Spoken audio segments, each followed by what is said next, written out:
Welcome back into another episode of Hefe's Cabin. And if you haven't already, make sure you hit that subscribe button down below.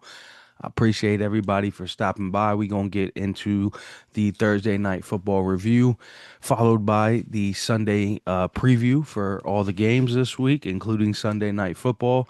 And then towards the end of this broadcast, for all my wrestling fans, we will get right into the Friday night SmackDown review.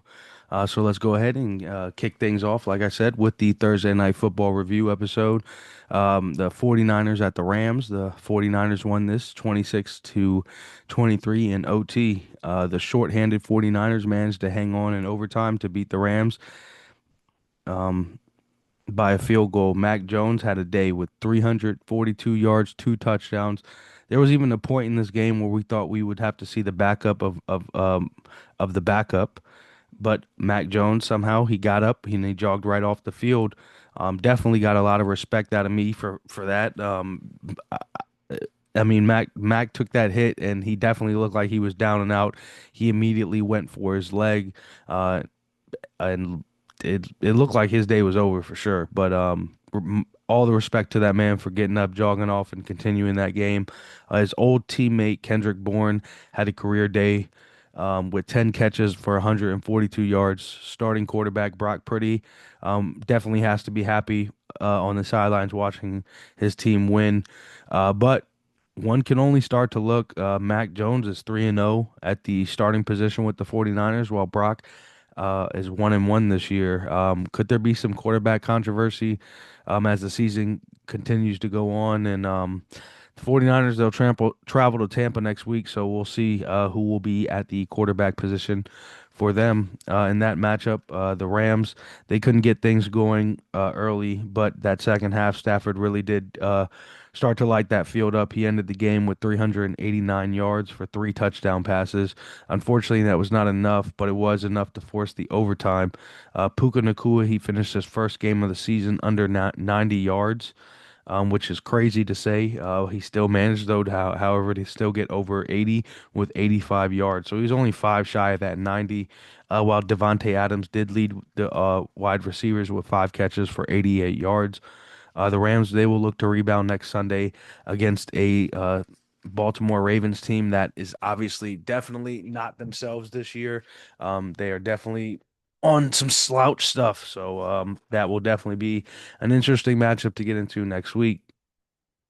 But let's go ahead and get right into the Sunday football preview. We have a very early game out in London this week.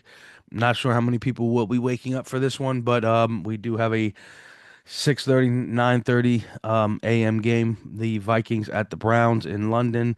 After a battle with Aaron Rodgers in Dublin last week, the Vikings look to get things going in London this week. Still without their quarterback, J.J. McCarthy. Carson Wentz will get the nod in Cleveland.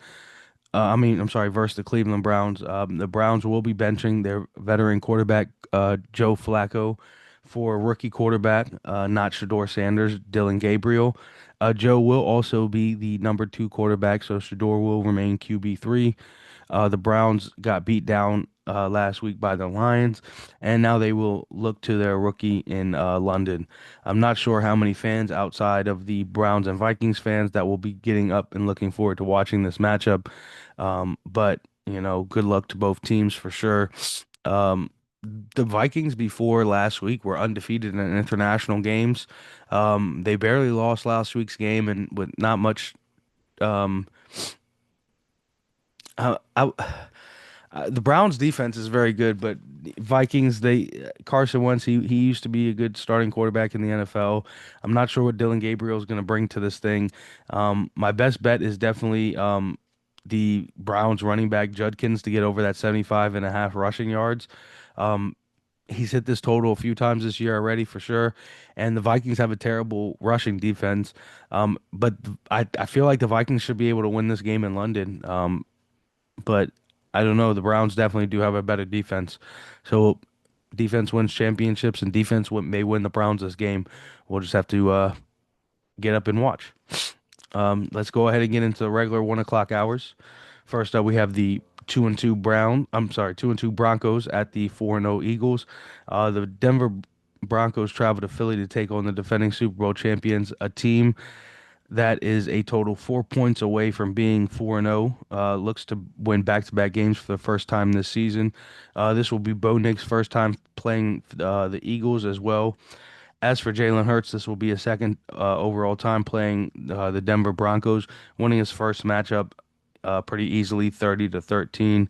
But this is definitely a different Denver Broncos team, and the Eagles haven't played so hot this season. This could be Denver's defensive matchup that could ultimately win this game. AJ Brown, it seems like there could be some trade going on soon with him. In my opinion, Jalen Hurts isn't the best quarterback. I feel like he's just one of the best game managers, and they have such a great coaching staff and defense that um, the fact that Jalen's not that great of a quarterback isn't showing. People have him ranked high as far as quarterbacks. I just think he can manage the game well. I don't believe his passing, in my opinion, is all that great. But it is what it is. My best bet in this matchup is J.K. Dobbins over his 51.5 rushing yards. If it ain't broke, don't fix it. The Eagles don't have that great of a rushing defense this year, and J.K. Dobbins has hit that all season long. So, like I said, if it ain't broke, don't fix it.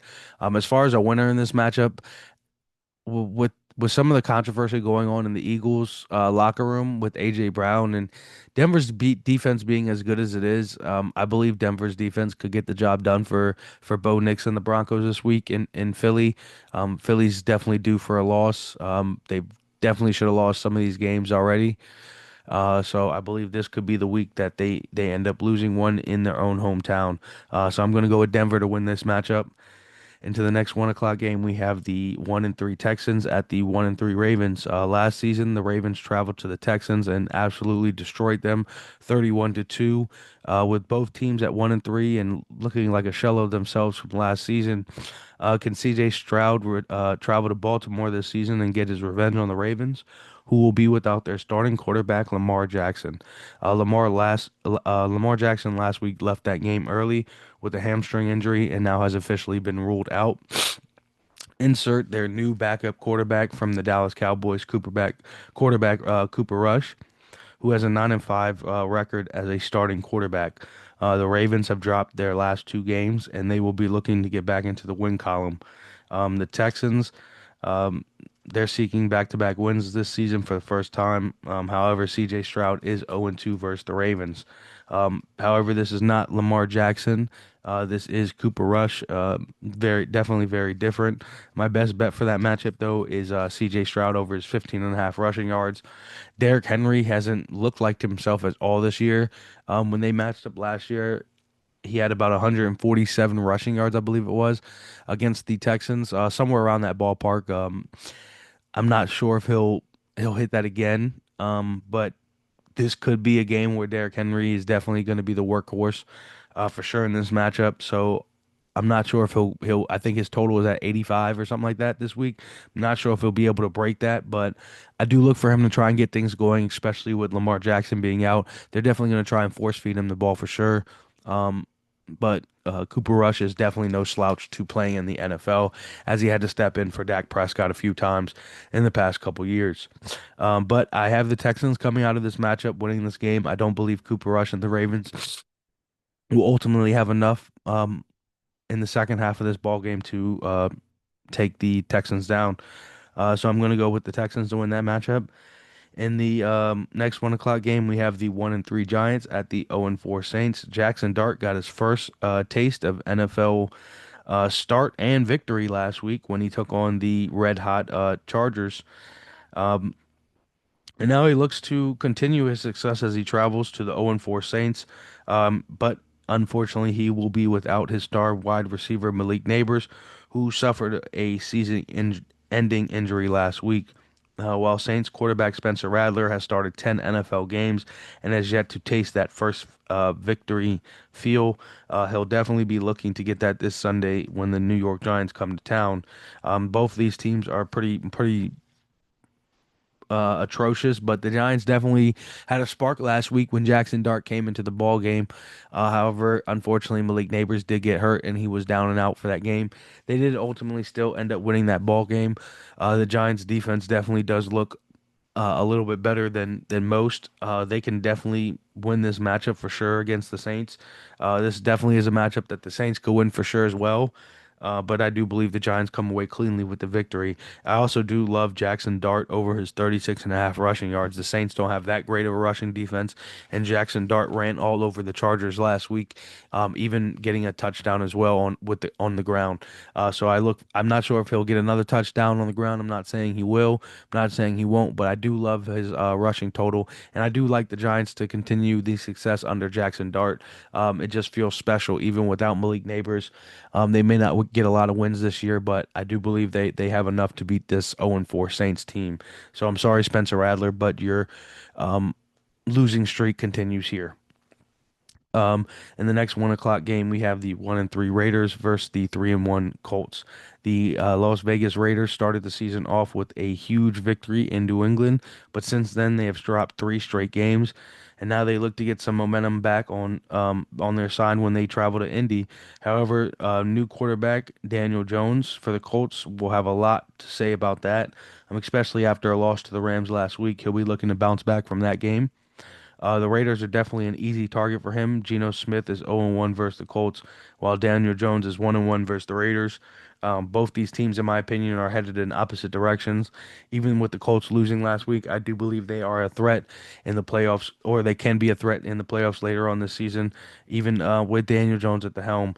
Daniel Jones passing is another if it ain't broke, don't fix it. And that's my best bet. Him over his I believe it's 227.5 right now. He's hit this damn near every week, or he's hit this every week at this point. Um, it might be close, but I still believe that Daniel Jones is good for it. The Raiders don't have that great of a passing defense, and Daniel Jones will continue to do Daniel Jones things, in my opinion, especially being at home. And I have them obviously coming away with the victory here and bouncing back from last week with the Raiders continuing to tumble with four straight losses.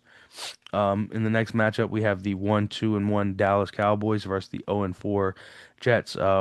When you go back and look at things, both of these teams had could have had superior starts to the season. I mean, either of these teams could easily be 4-0, could easily be 3-1.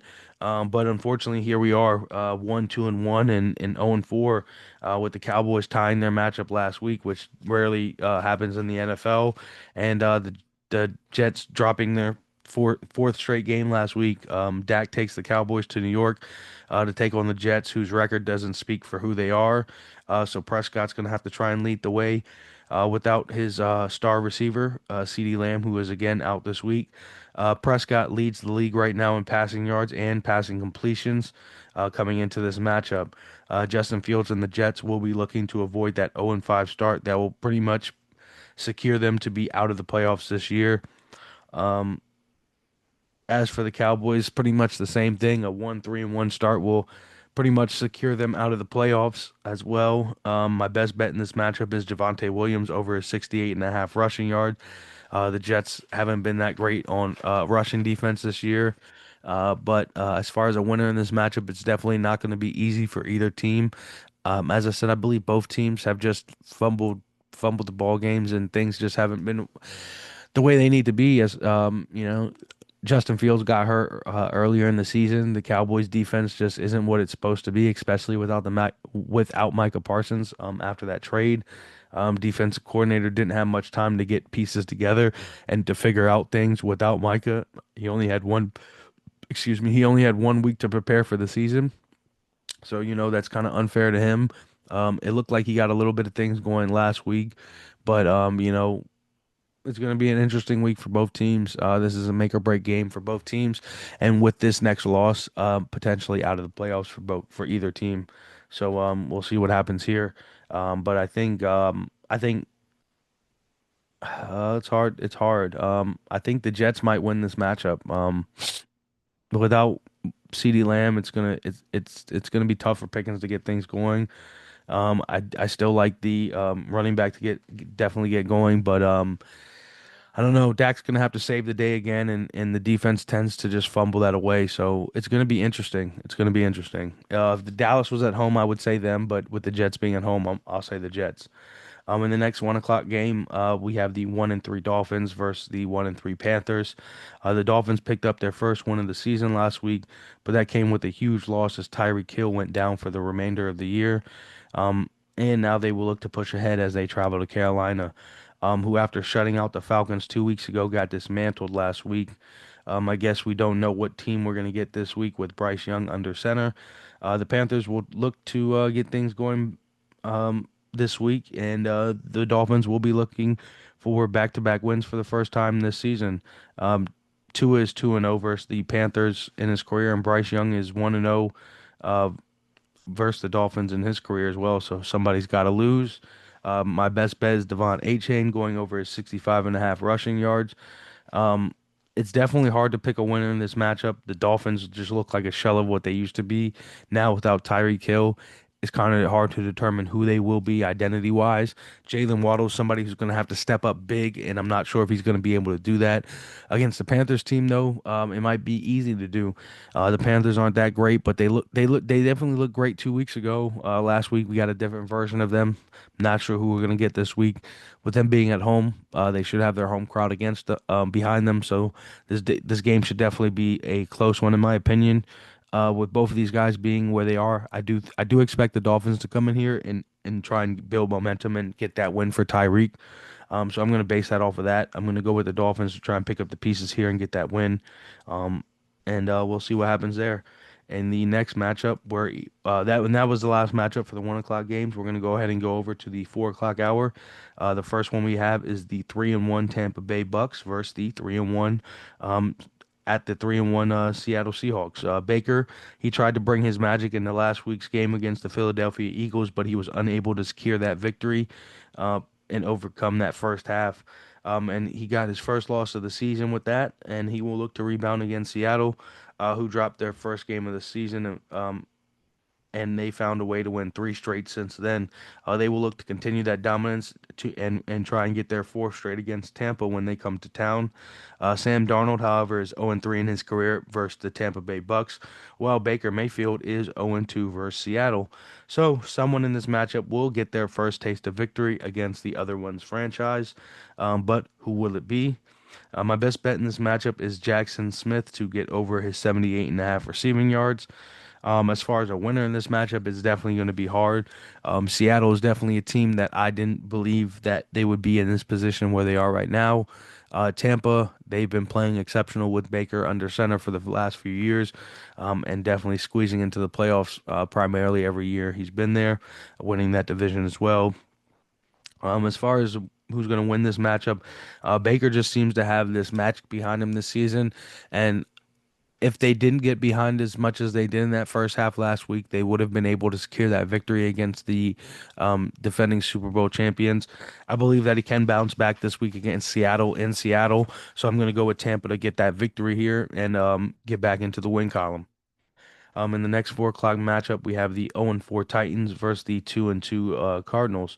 The winless Titans, who got shut out last week, travel to Arizona to take on Kyler Murray and the Cardinals, who are also looking to bounce back from last week's loss against Seattle. The Cardinals started the year off winning their first two games, but have since dropped their last two, um, bringing them to a solid 500. They lost both of those games, however, by combined 4 points. Kyler Murray owns a 1-0 record versus the Titans. The Titans have been outscored in the fourth quarter this year, 47 to 10. The Cardinals have been known to start very slow this season. So with that stat, I'm going to say the Cardinals will definitely pick this win up in the second half. Even if the Titans get off to a hot start in the first half, I would go with the Titans first half, Cardinals second half. But either way, Cardinals will win the second half of the ball game and ultimately win the game. My best bet in this matchup is Kyler Murray going over his 29.5 rushing yards as well with that victory. As far as the next 4 o'clock game, we have. the 2-2 Commanders at the 3-1 Chargers.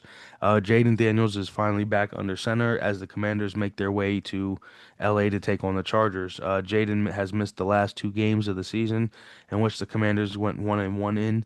Now they look to get back on track after losing last week's game. Without wide receiver Terry McLaurin, still Jaden Daniels will have to rely on his other weapons. The Chargers defense um, against the Chargers defense. As for the Chargers, they returned home after a crushing defeat last week to what was one of the worst teams in the league and in one desperate New York Giants team that started their rookie quarterback Jackson Dart. That team was 3-0 prior to going into that matchup, and now they will look to get back into that win column. However, they have a very banged up and injured offensive line that may cause a lot of issues for Justin Herbert in this matchup against the Commanders' rush defense. My best bet in this matchup is Justin Herbert to get over his 264 and a half passing yards. I do believe he will get sacked a good amount of times in this game, but I do believe the Commanders will get things going early and often, and the Chargers will have to continue to pass that ball and tote that pill with Justin Herbert behind center. So I do like him passing, and the Commanders' passing defense has not been that great this year. So I do like that as well. As far as a winner in that matchup, I do believe the Commanders can go in there and win this matchup and get things going with Jaden Daniels back under center. I also believe Justin Herbert at home could get things back on track with the Chargers after losing last week's matchup. But if we saw anything from last week that is signs to tell for the future for the Chargers, the Commanders should be able to come in here and handle business.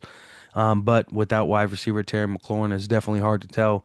Ultimately, I will say the Commanders should be able to go ahead and get things done with Jaden Daniels back under center.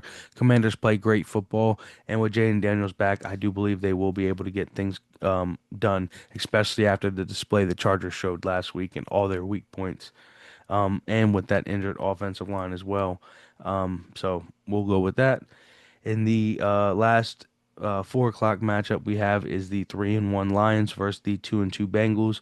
After losing the first game of the season to the Green Bay Packers, the Lions have managed to win three straight games and now travel to a Cincinnati team that is without their starting quarterback Joe Burrow.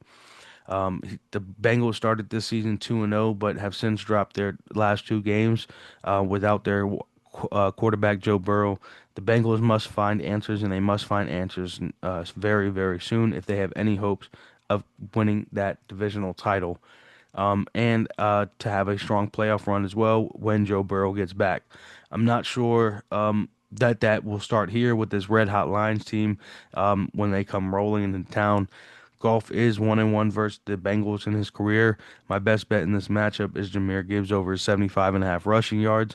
I do expect the Lions to win this matchup and absolutely beat the living daylights out of the Bengals. Hopefully, this will wake the Bengals front office up, losing three straight games to go ahead and finally make that trade for a quarterback. Something needs to give. Jake Browning is not the answer. Jake Browning will not get the job done, and Jake Browning will not help Joe Burrow get to where he needs to go when he's ready to return. So, hope front office, please do something. Lions, give him that wake up call. Hopefully they get shut out here. Honestly, I can see this game going 40-0.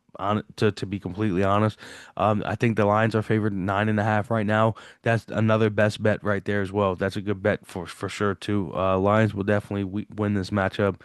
Some might even call this a trap game, but the way Jake Browning looks and the way Detroit's defense is, I can't see it. Can't see it. But in any regards, Lions win this matchup, and we're going to go ahead and get into some Sunday night football. This is the Stephon Diggs returning to Buffalo game.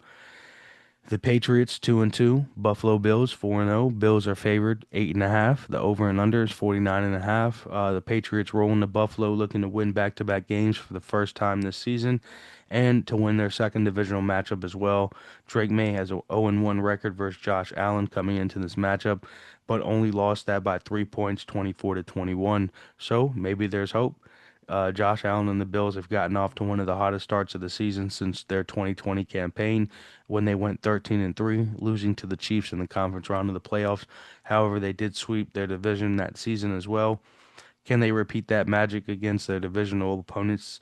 Um, Josh Allen has a career 8-6 record versus the Patriots, winning the last two matchups of this series.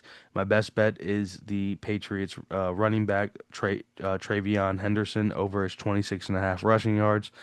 But I do expect the Bills to win this matchup. I'm not sure if the Patriots will be able to have enough to secure this victory on Sunday Night Football. The lights will be bright and they will be shining high on Drake May. This could definitely be a huge win for Drake May and the Bills. I'm not saying that it couldn't happen, but Josh Allen and the Bills just look too unstoppable right now, especially after that first comeback win of the season against the Baltimore Ravens in that fourth quarter. It's hard to deny what's going on in Buffalo. Um, I I I expect the Bills to secure their home court victory here and win this matchup. So we'll see what happens there. That's all I got for you guys for this week on the football. I will hit you guys with some more on that Monday night game later on. But I appreciate everybody for stopping by. If that's all you guys are here for, but we are going to get right into the WWE portion of this with the SmackDown review. And so for all my wrestling fans that came down all the way down to the end of this, just for this portion, I appreciate you for stopping by. Make sure you hit that subscribe button down below, and let's go ahead and get right into it. SmackDown kicked off with Cody Rhodes, who was immediately interrupted with by Paul Heyman in the Vision. Randy Orton did come to his side, and Paul Heyman definitely tried to get in Randy's head with his promo. After this, we had a backstage segment that showed Carmelo Hayes breaking things off with The Miz. And then we got back into that ring for Sami Zayn's open challenge. Carmelo Hayes came out first. He tried to answer the challenge. However, The Miz would attack him with a skull-crushing finale from behind. Black would walk down, grab the mic, say a little promo real quick, come down and accept that challenge. So we get our first match underway for that U.S. title. Sami Zayn versus Aleister Black. Throughout the matchup, definitely a great matchup. Towards the end of this matchup, Damian Priest was seen outside of the on the side of the ring where Aleister Black would get distracted and Sami Zayn would ultimately get the victory. After the matchup, Damian Priest would put Aleister Black through the announcer table. Our next matchup we get is Chelsea Green and Alba Fire versus Sol Ruca and Zarya. This stemmed from a segment from earlier in the day. The winners of this matchup were Sol Ruca and Zarya. After this, Nick Aldis came out to the ring and brought out Tiffany Stratton and Stephanie Valkyr for the contract signing. After they signed the contract and had their way with their words, Tiffany Stratton, she was leaving. She turned around to pose and she got attacked from behind by Julia. Julia and Kiana James got in the ring. Kiana James tried to recruit Stephanie Valkyr. However, Kiana James was pulled out of the ring by Tiffany from behind. Tiffany would slide into the ring. Julia would try and attack Stephanie, but Stephanie would reverse it, and then Julia would escape, getting out of the ring. Her and Kiana would leave, leaving Tiffany and Stephanie in the ring. After this segment, we would get our next matchup of the night, which was Ray Phoenix and Javon Evans versus Los Garzas. That also stemmed from a backstage segment earlier. This was definitely a great matchup that we, of course, knew Ray Phoenix and Javon Evans were going to win this time. After that, we got a backstage segment that had the Street Profits and B-Fab. The Wyatt Six appeared on the screen behind them. They will be in a tag team title match next week on Friday Night SmackDown, so can't wait for that. In the main event, we got Cody Rhodes and Randy Orton versus the Visions, Bronson Reed and Bron Breakker, and with some help from Seth Rollins and a curb stomp. The winners of this matchup were Bron Breakker and Bronson Reed. After the matchup, you would have thought that they would all try and attack Randy and Cody, but that didn't happen. Paul Heyman was leading them out. Seth and Paul would end up looking at each other, and Paul would try and convince him not to do anything stupid, but Seth would try and run back in and hit Cody with the curb stomp. However, Cody was pretty much baiting Seth Rollins to get back in that ring. Cody would reverse that and turn it into a Cody cutter, while Paul Heyman would hold back the rest of the Vision, Braun and Bronson, and Cody would stand tall in the ring to end Friday Night SmackDown. So definitely a great what we got going on here. Cody and Seth will be facing each other next Saturday in Saudi. And next Friday on Raw. We definitely have a lot to look forward to. Aleister Black and Damian Priest in that last man standing match. A huge tag team title match between the Street Profits and the Wyatt Six as well. So Definitely some good things to look forward to. Can't wait for all of that stuff. I will hit you guys with the Raw review and some more NFL action tomorrow. So make sure you guys hit that subscribe button down below. And until then, I appreciate all you guys for stopping by, and I'll see y'all next time in the cabin.